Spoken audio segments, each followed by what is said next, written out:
Hey everybody, this is Dylan. I just wanted to take a quick moment to remind you, I'm sure you already know all this, but to remind you what a disaster cheese is. If you're a human being watching this, then you know at some point what it's felt like to experience at least some level of a cheese addiction.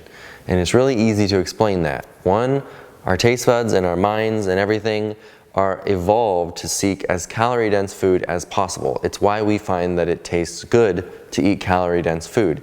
In our natural history, we didn't have access to very many calorie-dense foods, and certainly not cheese. And so when we eat these things, our brain thinks that it's a good thing, but it's not a good thing. Also, cheese is really, really high in sodium, which again hijacks our taste buds and makes us want cheese. And so when we decide to remove cheese from our diet, it can be really, really challenging because our mouths are used to the flavors of cheese and not the flavors of vegetables, and our minds get those cravings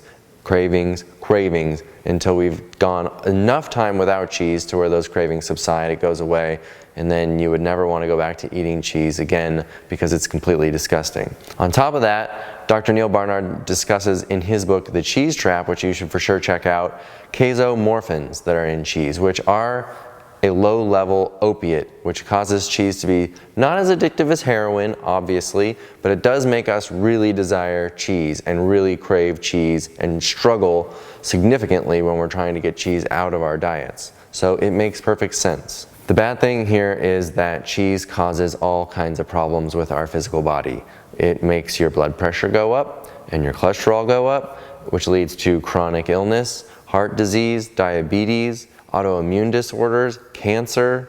So there's really nothing good about cheese. If you remove cheese from your diet, you're going to find that a lot of your chronic illness is reversed just from removing cheese. Cheese is one of the worst things. Obviously, animal products of any kind are terrible, as is oil and processed garbage food. We should be eating a whole plant food diet, period.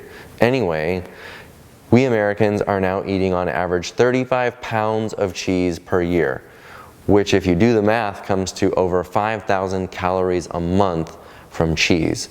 And since we know that a pound of human body fat weighs about 3,500 calories, that's going to be more than a pound a month of gained weight just from eating cheese. So it is bad stuff. A lot of people like to combat this cheese argument that I'm making by saying that, well, the alternative, soy, is really bad and it has estrogen and it makes men grow boobs and it messes with their fertility and it gives women cancer and all these things. These are obviously categorically false lies. If you study all of the populations where soy is a common food, none of these things are happening. In fact, soy tends to be a protective food. I'm not going to get into the details, but soy does not make men grow boobs and it does not harm women. Let's continue. Another really important consideration with cheese, and I know I don't get into the ethical concepts about our diet very deeply in my channel, but I do want to talk about it now because it's super important. We think that, oh, because all we're doing is milking a cow, that no big deal, it's not, we don't have to kill the animal and do these things. Let's take it back a step here, because the way that cows produce milk is that they have a baby. And in order for a cow to have a baby, they must become pregnant. And in order for a cow that's producing milk to become pregnant, in our system, it's by forcibly impregnating them, by tying them to a post, sticking our arms up inside of their butt and vagina, and impregnating the cow. This is not something that I think any of us would like to experience in our lives. And why would a sentient being like a cow enjoy such a thing? And then when the cow does finally have its baby so that it will produce milk, we steal the baby away and then just jack its milk. It's not very cool. When you take a cow baby away from its mama, the cow mama is really upset. It's not a good thing. The cow is screaming. It's not a very natural process for a newborn baby to be taken away from the cow over and over and over during the course of this cow's life. It's unacceptable and it's not humane. And to say that we are relieving the cow of the physical burden of this milk weight in the udder of the cow is absolutely absurd. If left to its own devices, that cow would go have a baby, it would raise that baby, it would stop making milk when the time that it should stop making milk, and it would go about its life enjoying itself.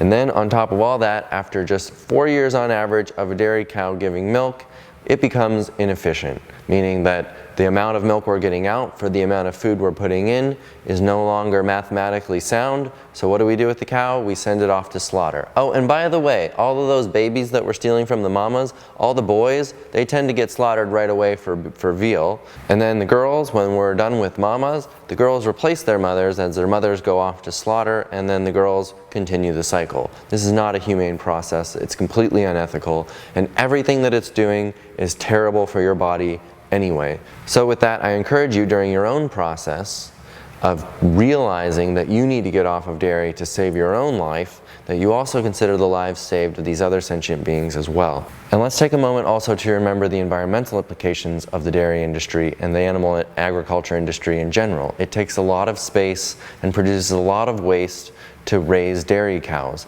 Just because you have a cow in your backyard and you love each other and you milk your cow and everything is great does not mean that you're not perpetuating a system that where in order for the rest of the world to enjoy the dairy that you're enjoying, they can't all put cows in their backyard. So as long as you're promoting dairy, you're promoting a system that is really, really bad for the world in many, many ways, which we've explained. I appreciate you giving me an opportunity to express some of these really important concepts around cheese. I apologize I got a little grim with some of the descriptions, but it's really important to remember this stuff.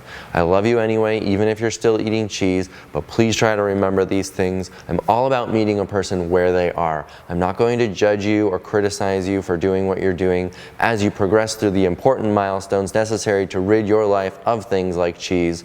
But I just want to make sure that we have an opportunity here to remind you of these issues. That is all. Please subscribe to the channel if you haven't liked the video. Join us in the Well Your World Facebook group, where we have vibrant and spirited conversations about health, wellness, and everything it is to well your world.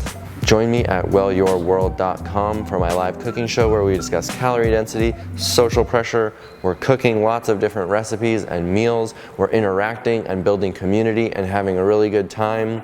So check it out. I'll see you on the next video. I love you. Goodbye.